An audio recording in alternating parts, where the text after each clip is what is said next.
What's going on, everybody? I am Jason with Upshifting Adventures, and first of all, thank you so much for watching this video. I truly appreciate every person that comes to my channel. I recently just went over 10,000 subscribers. The channel is on the rise, and it's thanks to guys like you, and I really do appreciate it. So I am out here doing some what I call ultralight moto camping out in the Pike National Forest in Colorado here. And I just got my hammock and my tarp set up, and I was about to do a video of all the stuff that I bring with me on an ultralight camping trip when two of the Forest Service guys just came up and told me that I'm in an illegal spot or an unauthorized camp spot. So I have to pack it up now and head out of here. So if you'll bear with me, I will pack up my camp and go find another spot. And this is really kind of annoying, or I don't know if annoying is the word, but frustrating. So, but stay tuned. I'm going to pack up real quick, go find another spot, and then we'll try this again.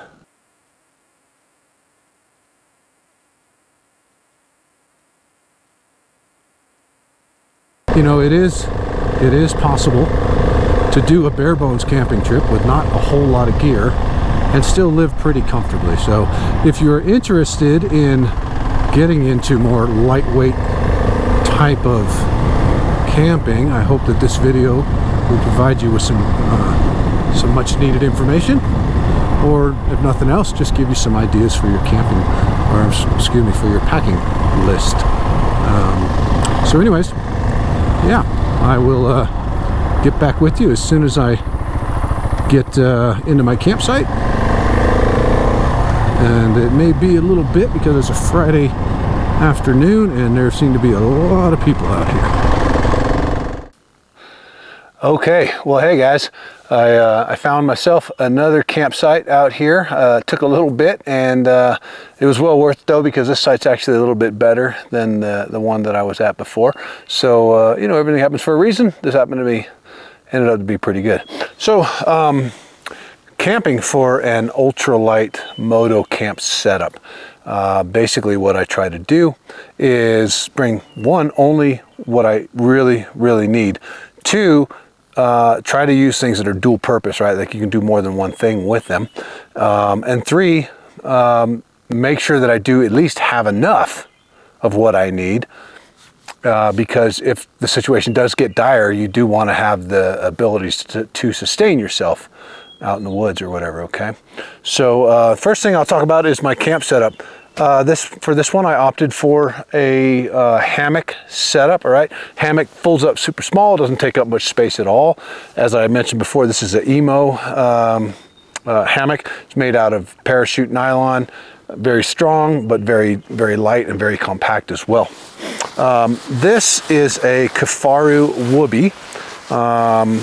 I think they come in other colors. You don't have to get the camouflage. There's like a black and then there's a green as well.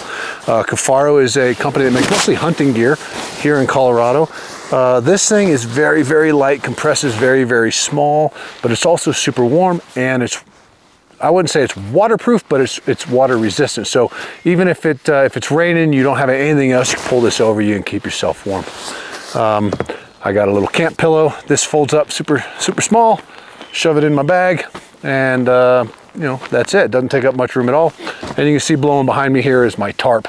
You know, if you're camping in other areas of the world, you might be able to say, well, it's not going to rain. I know that for a fact. So you could actually skip the tarp. This is actually one of my bigger pieces of equipment. Even when I fold it up nice and small and put it in this little carrying case, it's still pretty large. So if you live in an area where you know it's not going to rain, you can forgo that. Here in the Rocky Mountains, it's going to rain. In fact, we just had a huge rainstorm. I got sopping wet. I was out riding the trails and ended up heading into town just to go into a restaurant and kind of hang out and ride out the rain a little bit. But and you know, it's beautiful now, so no big deal. But anyways, that's really all I need for sleeping at night. I'll show you this in a minute, but the other thing I had, because it does, you know, the temperatures do drop down. I have a puffy jacket, you know, a down jacket, and I have a set of long underwear or long johns. I'll put those on. I'll lay down in here and put this whoopee over me, and I should be fine all night long. Worst case scenario, I'm cold, right? But the purpose of this is to do, like I said, ultralight camping. I don't want to bring a whole lot of stuff with me, right? Okay, so let's go over what I carry on the bike. Here I have my Giant Loop Diablo tank bag. This is a 6-liter tank bag. It's really great. It holds a lot of stuff. There are ants everywhere out here, so pardon me if I look like I'm having fits here. But it fits really nice on the Husqvarna. It doesn't get in the way. It stays planted really well, so it's a really great bag. So in the bag here, I carry my little toiletry kit. I got this at REI. It's waterproof, rolls up nice and small. I've got in here my toothpaste, toothbrush, deodorant, and some wilderness wash. If I get too stinky and I need to head into a river and wash up a little bit, I can do that too. But yeah, this just, you know, rolls up, folds up nice and out of the way, and it's waterproof, so that's really nice. I got a first aid kit with me. This one here is a, I've got an ACE bandage, I've got a compressed gauze, and I've got a quick clot, or you know, something that if it's a good bleeder, slap that on there, it'll stop the bleeding real quick. My headlamp, got to have that for sure. And this is a Goal Zero power bank. There's a lot of power banks out there. A lot of people make them. Goal Zero, I think, you know, they're one of the more expensive, but this thing holds a charge forever. I can charge this, throw it in this tank bag. I don't have to worry about it for like a year. And it holds a lot of power. Okay, so and this will charge everything that I need. All I have really with me out here is my phone, so I don't really need to charge anything, but I have it if I need, right? And then of course I got my wallet that I keep in here as well. All right, so, and what I'm running on my Husky is a Moto Reckless 40. So I've only got 40 liters to carry with me. So, you know, obviously making the right choice on gear is crucial. One thing I keep in here is this is a tire repair kit from Tusk. It's got everything you need to patch a tube. Should you get a flat tire out in the woods. I've got the CO2 cartridges in here. I've got the glue and the patch kit for the tube, and of course the reamer and the patch, the patch handle. And it comes with this little tube that you can, you attach this to your CO2 cartridge, attach it to your tire, and you can inflate your inner tube. So this is a really great piece of equipment, and I would call it probably a essential piece of equipment, so that you don't get stranded out here with a flat tire. What is next? It's like Christmas here. Ketadine water filter. I don't care what kind of water filter you have, but you do need to have some sort of water filter kit, because I'm only carrying one 1-liter Nalgene bottle, and that's for my cooking and drinking and all that other stuff. I have to have a way to replenish my water source, or drinkable water, I should say. There's water sources everywhere out here. This makes sure that I don't get Giardia and get sick while I'm out here, okay? So whatever kind of water filtration kit you need, just make sure you have one. I got my puffy jacket, a down jacket.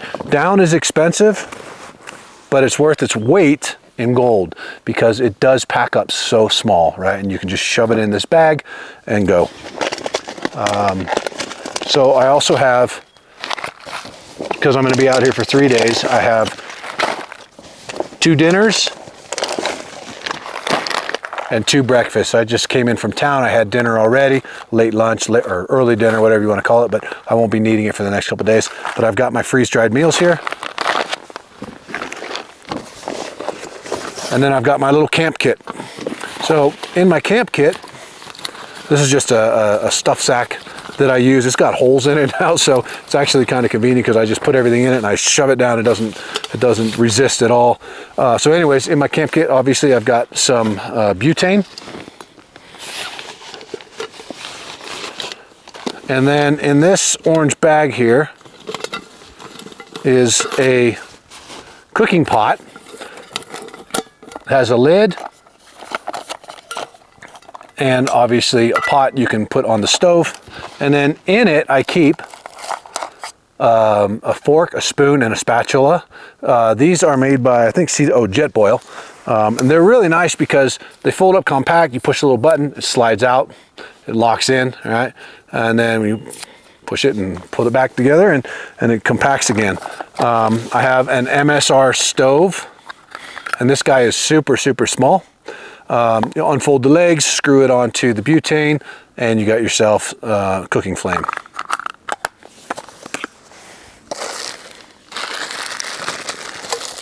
Coffee, because I'm not doing anything without my coffee. And then I have a spark, or a ferrous rod, and a sparker to start a fire with these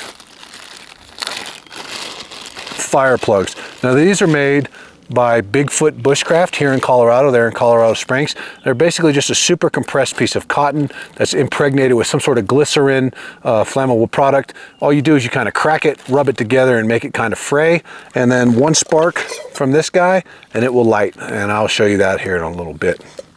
So anyways, that's my entire cooking kit. I just add water to the pot here and heat it, boil it, and pop it in my freeze-dried food, and I've got a pretty good meal.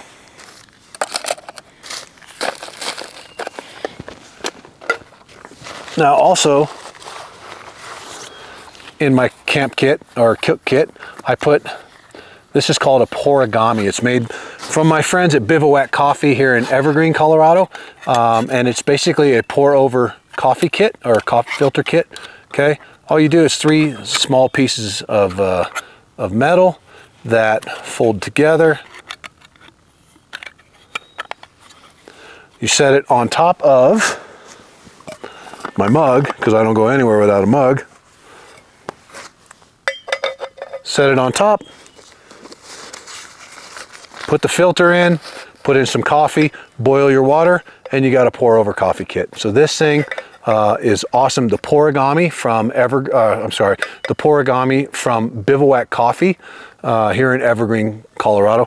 Bivouac is the best coffee. I don't drink anything else anymore. I don't get paid by Bivouac. I don't get any of the profit from their sales. The owner, Renee, is a friend of mine, and I truly believe in his product. They make fantastic coffee, roasted right here in Colorado in his shop. And he only sources naturally sourced, or he only, buys naturally sourced coffee products, okay? All right, so that's one of the sleeves in my Rackless 40. And then the other one, I have my Nalgene bottle with 2 liters of, liter and a half of water. And then of course the toolkit. This is a toolkit made by Cruise Tools, and it's specific for the Husqvarna 701. You can put your own toolkit together if you like, but I just found that this is easier just to purchase this. I got everything I need for the bike should something happen to it. I've got a folding saw so that I can cut wood.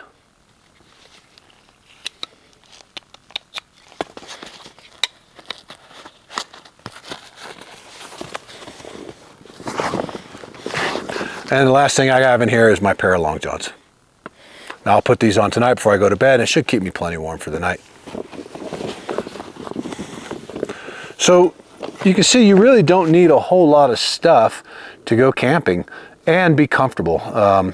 Anybody can go out. I could walk out of my house, walk into the woods, and freeze all night long, but that doesn't make a whole lot of sense.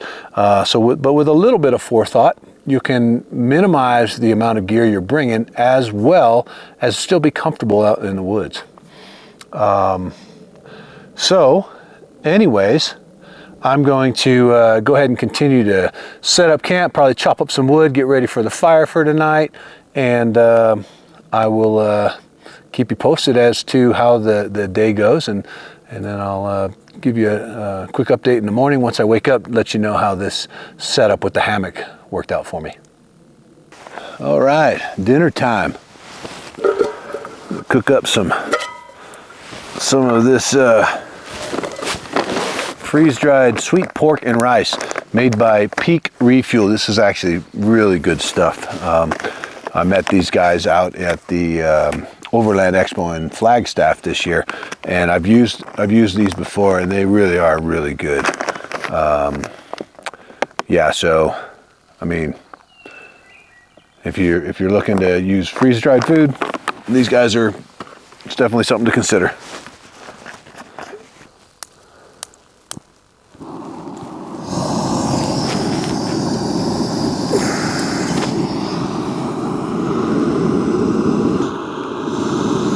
One thing I did forget to mention in my packing list was to always have a good knife with you when you're out camping. This knife is my all-time favorite knife. I use it for everything from cutting, skinning game, to chopping wood, to cutting vegetables on, at a campsite where I actually have fruits and veggies and stuff like that. This knife is made by White River. I bought it locally here at a knife shop. It's got a micarta handle. It is a super thick blade with a full tang, perfectly made, very easy to wield. The leather sheath is fantastic. It takes a huge beating. Comes with a Ferris rod. You can use the back of the knife to strike it. And I just love this knife. It just doesn't get dull. I have sharpened it a couple of times, but it takes such a beating and just keeps on giving. It also has a little insert here in the handle.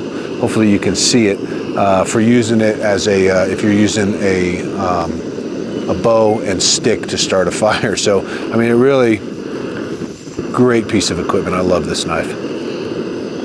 But regardless, you're going to want to make sure that you have a knife with you anytime you're in the backcountry. The other thing I like about using the freeze-dried food, especially when you're out here in bear country, is when you're done eating, you reseal it, put it in another airproof bag or leak-proof bag. It really keeps down on the smell. Okay, pour this in there. Stir it up a little bit with my handy dandy Jetboil spoon. Seal it back up. Wait 10 minutes and dinner is served. Well, looks like we got a little bit of rain coming in, so I will be eating my dinner underneath the tarp. Let's see how this goes. Smells good. Tell you what. Ooh-wee. Let's hope I don't spill any on myself. Make myself a attractant to the bears tonight.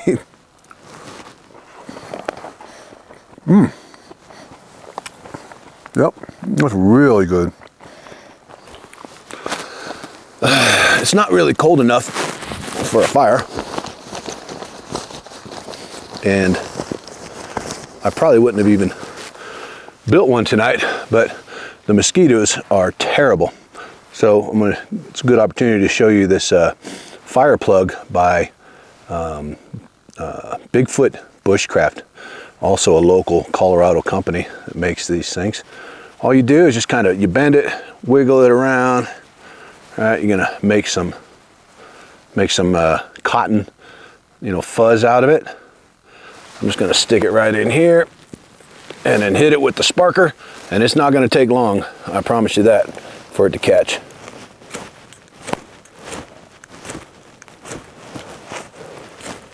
There it goes, and it's caught.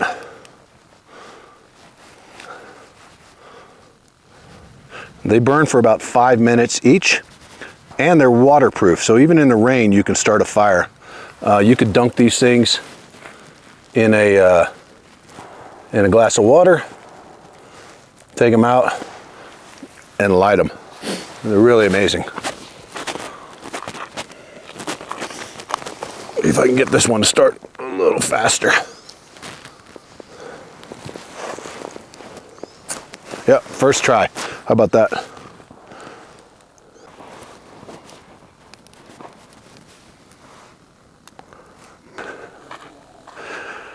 Okay, so I mentioned that for this camping trip, I'm taking the Husqvarna 701 here. So I figured I would talk a little bit about the bike. I bought this about a year ago, and you know, I haven't really ridden it as much as I should be riding it because it is such a capable, lightweight, maneuverable off-road kind of bike. Problem is that because I have the 1250 GS and I can basically take a small condo with me everywhere I go, I've gotten a little bit spoiled and I bring all this crap with me every time I go on a camping trip. So I kind of committed to myself to use this bike a little bit more. So now right now I'm about 70 miles from my home, and so that's, you know, it's a little bit of a haul on a smaller kind of dirt bike or dual sport, if you will. But honestly, this bike is very comfortable. It's easy to ride. One thing I did do is I replaced the factory Husky seat with a Seat Concepts tall seat.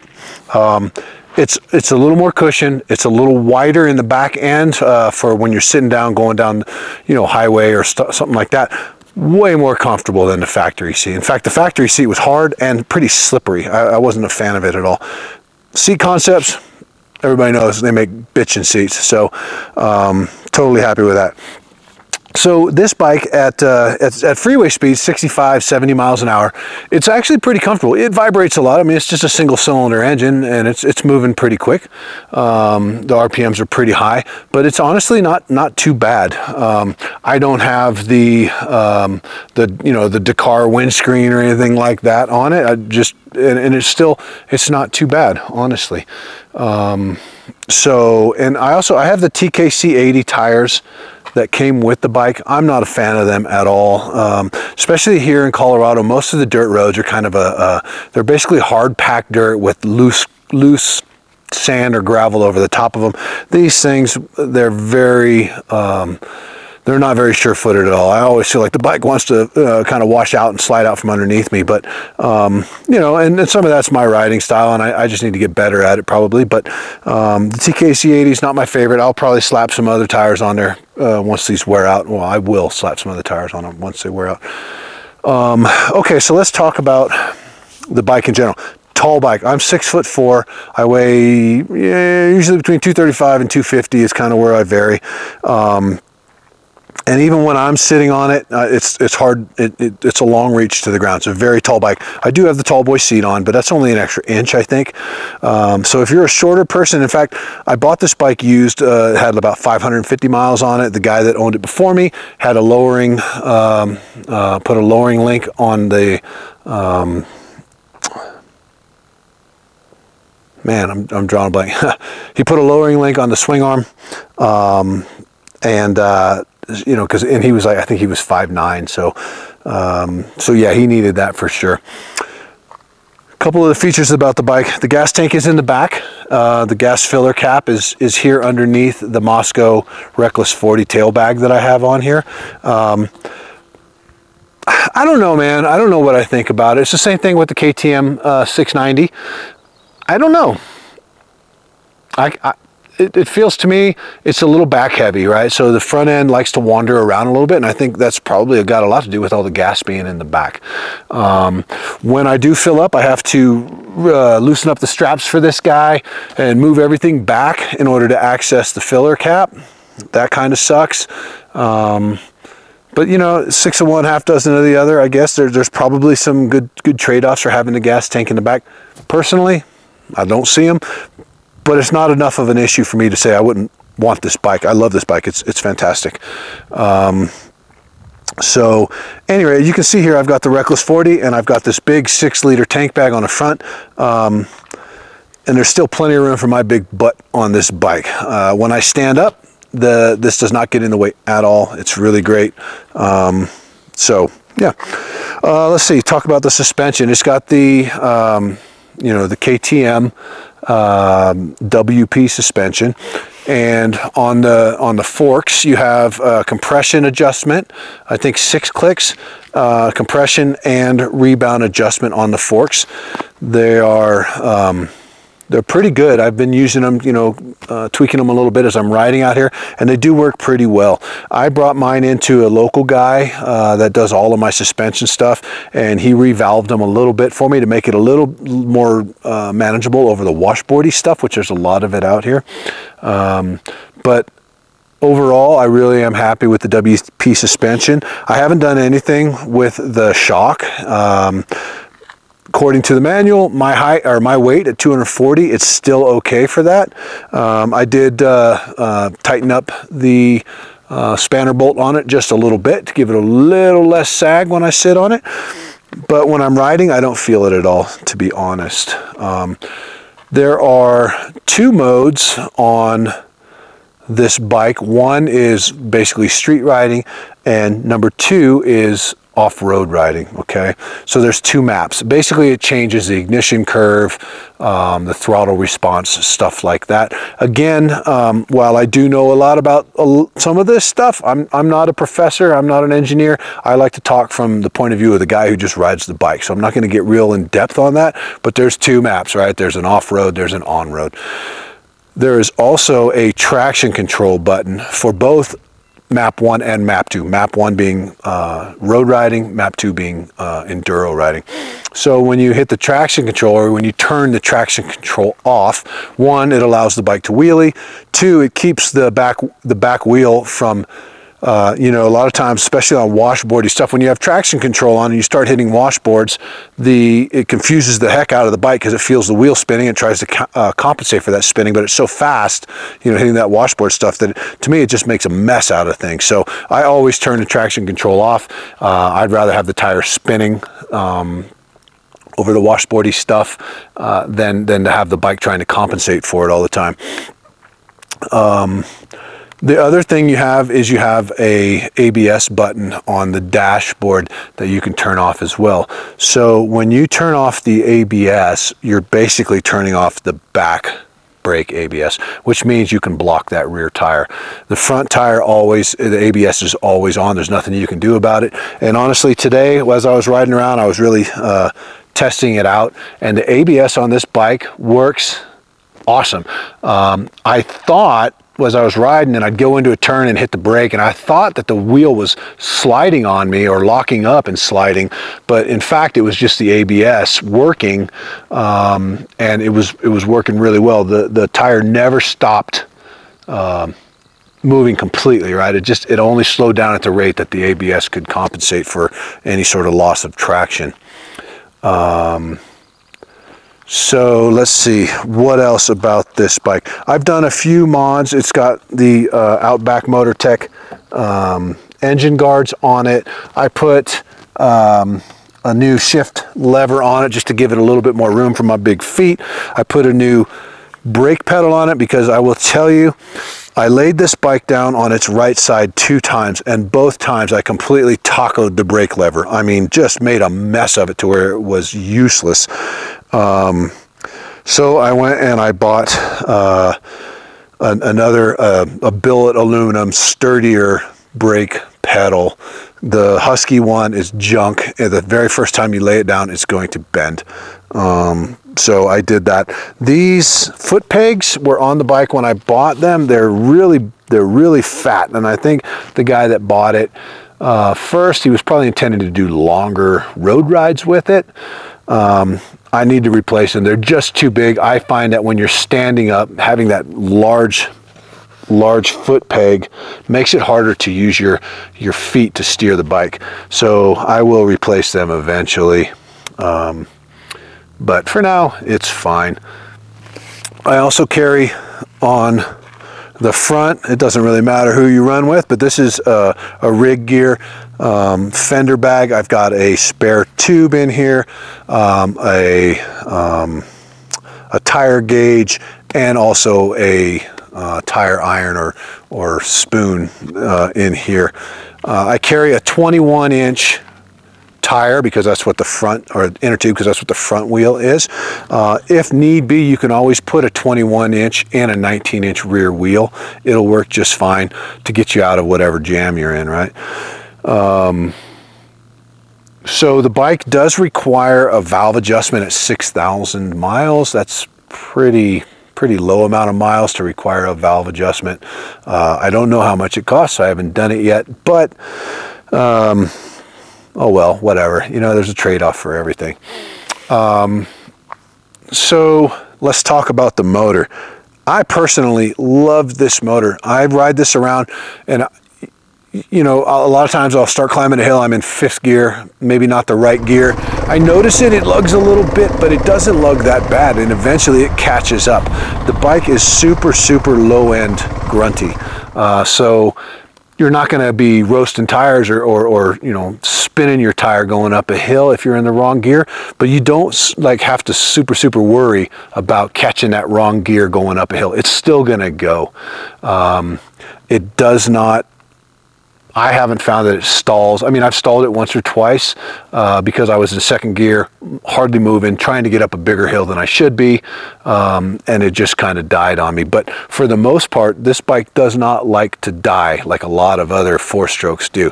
It likes to stay running, so that's really cool. Single-sided front brake like a dirt bike. The brake works very well for being a single-sided front brake. It does come with Brembo calipers, and that's awesome. So I find that the bike stops really well. And by the way, the ABS on this bike, man, if you ask me, it's phenomenal. It is great ABS for sure.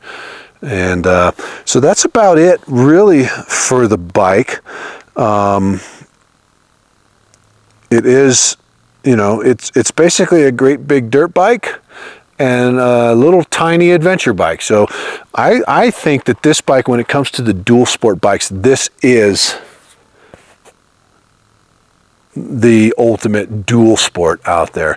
Bikes like the CRF 450 from Honda and all that, they're basically dirt bikes that they put a little bit bigger gas tank on it, put a front light and a license plate on it, and said, here's a dual sport. But man, you can't ride those things for too long. They're really meant just for the dirt. This thing is equally comfortable on the road as it is in the dirt. I tried last night to run it out of gas and then just fill up with the Armadillo fuel bag that I carry. I got to 130 miles and I hadn't run out of gas yet, and I was near a gas station, so I just stopped and filled up. So now that's probably actually about 122 miles. The speedometer's not all that accurate, but at least 120 miles on a tank full of gas, and that's, you know, I didn't run out. So bike gets good mileage. It gets good mileage. It's got a lot of pickup. If you really, I mean, you have to open the throttle up all the way to really get the most out of it, but it does get up on the freeway just fine. And yeah, I haven't ridden with a passenger, so I can't really say what that's like. I don't really like to ride with a passenger anyways. My girl's got her own bike, so that makes it easier for me. Sometimes on the GS we'll do 2-up, just because that's, you know, that's the Cadillac of bikes. But yeah, so anyways, I don't really know what else to say about this bike. It is heavy. It's not a dirt bike. I've seen some YouTube videos of guys riding there jumping in, and, oh, it's just a dirt bike. Yeah, it's not a dirt bike. Pardon my language. This bike is heavy for a dirt bike. It's very heavy. Very light for a big adventure bike, but it is not it's not a YZ450 that you're going to be going clearing tabletops and stuff like that with. However, there's always those who can, and there are certainly better riders out there than me. And to those of you who can do that, awesome. Kudos to you, because that's something I cannot do with this bike. And but other than that, I just love this bike. I can't say enough good things about it. If you're concerned, or if you're, I'm sorry, I should say, if you're thinking of getting a Husky 701 and you're not sure, I'd say go for it. I love it. It's a great bike. Aside from the maintenance schedule being a little wonky for, you know, the almost middle of the 21st century, still a great bike. So anyways, hopefully this helped dispel some of the myths, or maybe clear up some questions you might have had about the 701. But you know, it's got my seal of approval for certain. Yeah, good morning. Survived the night pretty well in my hammock. It was a little bit chilly, but not too bad. I got my long johns on and had my jacket on. But the mosquitoes were absolutely horrendous last night. I mean, they were just terrible and unrelentless. Usually when it gets cold, they kind of go away, but so they kind of kept me up all night. But otherwise, I was pretty good. So now I'm gonna make a cup of coffee and pack up camp, and I'm gonna head somewhere else tonight and do it again. So thank you so much for watching the video. If you liked it, please give me a big thumbs up and smash that like button, and don't forget to subscribe to the channel. It's growing fast, and I owe it to supporters like you all, and I can't tell you how much I really truly appreciate it. So yep, I'm gonna pack up, drink me some coffee, and then hit the road. So I hope to see you guys out on the road sometime.